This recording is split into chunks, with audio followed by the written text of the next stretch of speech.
Boa noite, amigos e amigas. Estava ali pensativo e resolvi fazer esse vídeo num estalo, que denominarei de Os Donos do Mundo.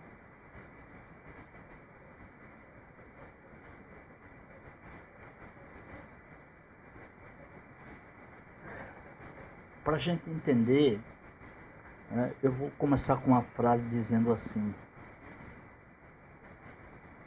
quem está dentro da sociedade não pode a controlar. Se for para o individual, quem está dentro do ego da mente não pode controlar. E olhando para a sociedade brasileira, eu vou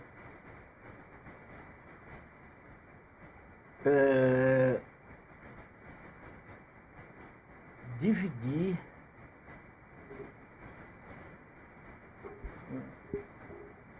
vou observar o modo cultural e vou dividir a nossa sociedade em castas: A, B, C, D e E. Mas vamos começar pela E, D e C. Então, eu chamo de E, D e C a classe pobre, a classe dos obedientes,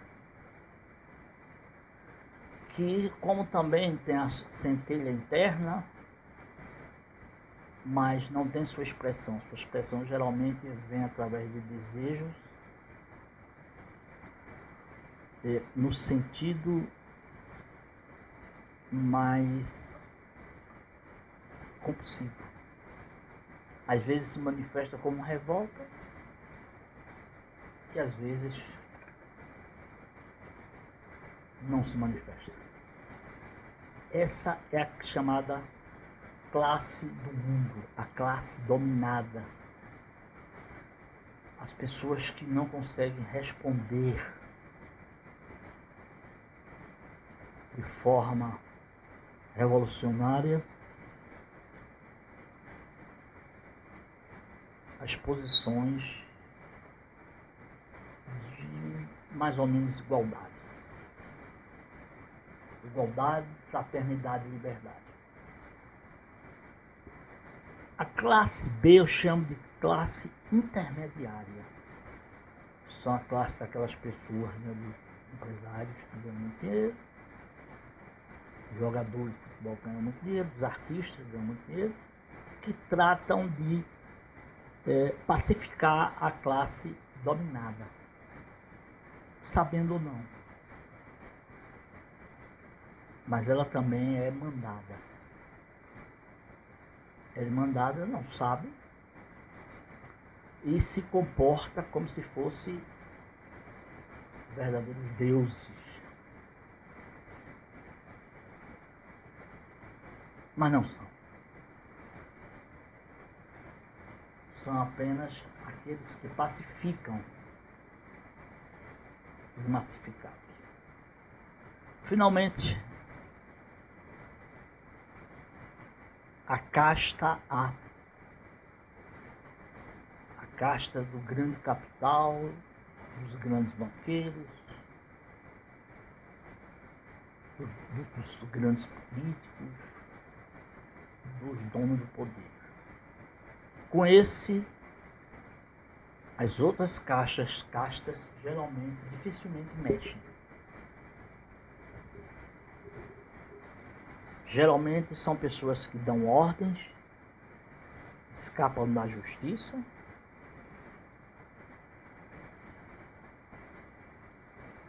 dizem algumas vezes que querem ajudar a sociedade comum, sendo uma grande falácia, ou às vezes declaram a sua indisposição e indiferença. Geralmente esses donos do mundo aparecem como dentro do universo material e cultural e compulsivo, porque aqui apenas está em questão o desejo de ostentar e dominar. Desejo de viver uma vida folgada, de luxúrias, de ostentação, de riqueza material. E ninguém pode dizer que não vivem, porque é isso que a classe A, B, C desejam também. Mas assim, eu digo que todos têm a centelha, todas as castas têm a centelha. A diferença, a diferença ela acontece não na mudança de casta, mas no tom revolucionário que acontece com a expansão da consciência. E há um modo de se expandir essa consciência, que é a mudança do controle da compulsão para o amor. O amor, que não é de ordem cultural, já é de uma ordem espiritual, é que faz toda a mudança. Ao invés de você desejar controlar e dominar e ostentar, ou então se rebelar contra o inimigo, você compreende que ao final das contas, esse tal de inimigo, ele é compulsivo.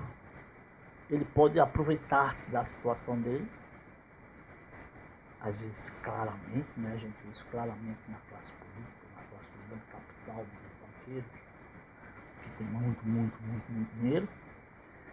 Mas haverá um momento que será limitada pela finitude. O que, do ponto de vista de como viver, né, no sentido de viver no compartilhar, na fraternidade, não muda nada, né?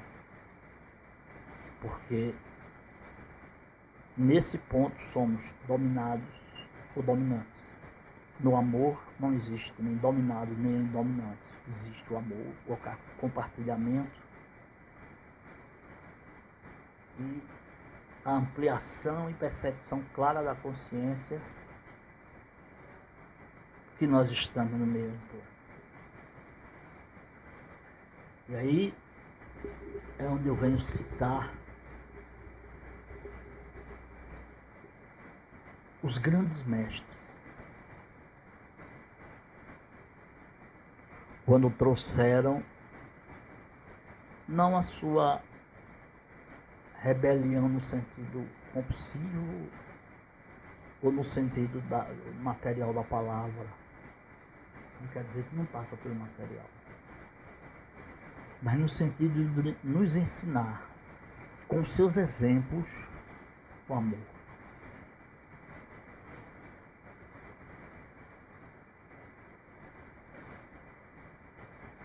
Nós temos potencial para o amor, mas nós não estamos, não amamos. Nós não enxergamos o outro. Então, do ponto de vista do mundo claro,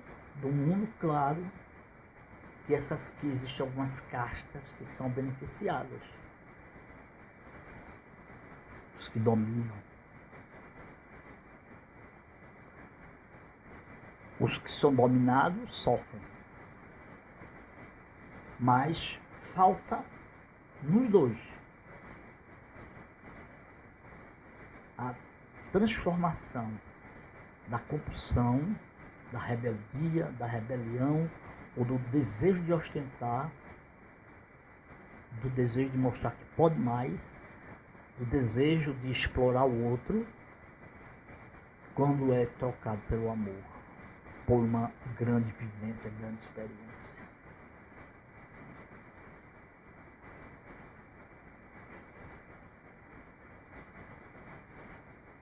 Então, inclusive nós colocamos aqui, metaforicamente, e não tão metaforicamente, a questão dos donos do mundo, da teoria da conspiração. A teoria da conspiração, ela tem um fundo de contextualização factual. Só que a gente não sabe que a teoria da conspiração é uma teoria também que colocamos contra nós, porque essa preocupação também não muda nada. Claro que a gente sabe que o mundo, a população está aumentando e alguém tem que pagar o pato por isso. Que as doenças estão se prolongando, estão se multiplicando.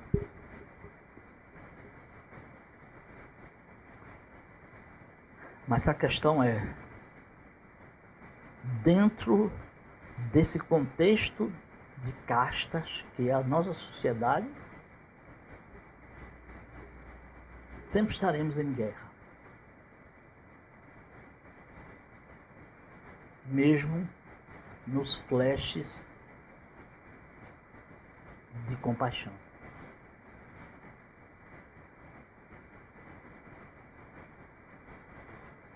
A paz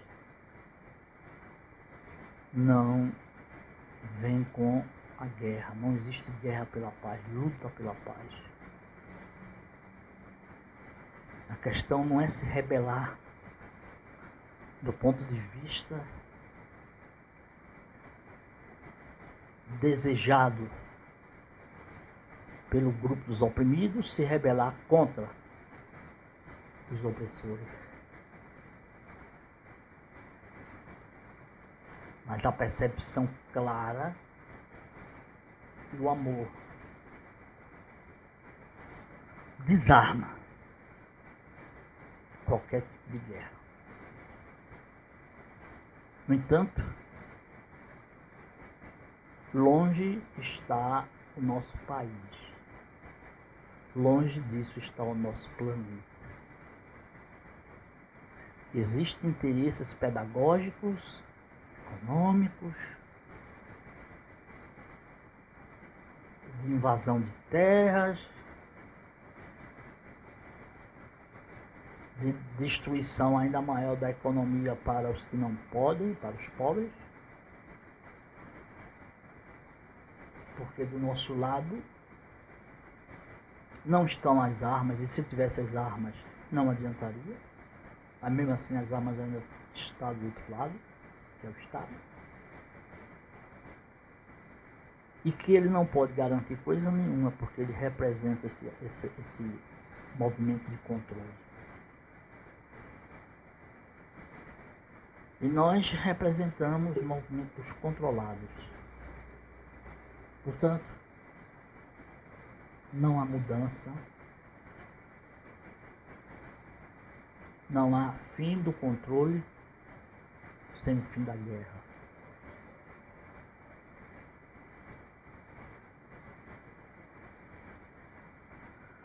Não há o fim do controle sem a ampliação da consciência, que é a própria consciência humana do planeta. Eu me lembro numa ocasião em que eu saía com uma criança num sonho, estava num trem, fazia uma grande viagem, aprendi um bocado de coisa. Na volta, quando o trem parou e eu desci, a criança, eu vi que lá estavam os pais deles esperando. Eu sabia que ali a gente tem que separar. Me aproximei e dei um abraço na criança.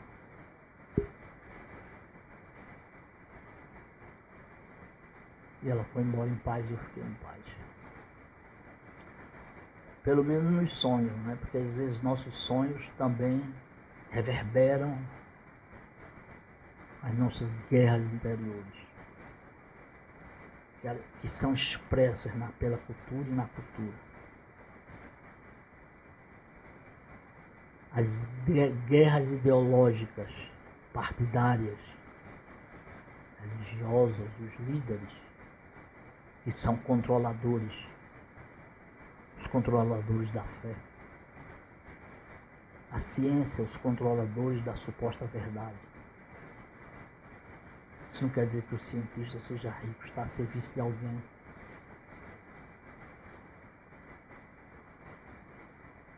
Mas ele é um obediente às regras científicas. Portanto,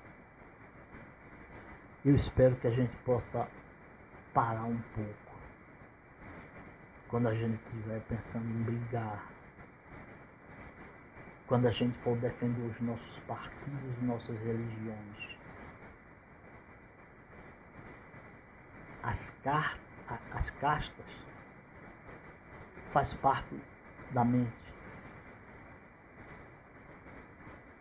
Mas enquanto mente, ela se estrutura como fato material e fato astral. Uma briga, como a gente vem fazendo sempre, não vai nunca mudar a nada. É isso que eu espero que a gente possa compreender. Muito obrigado. Boa noite.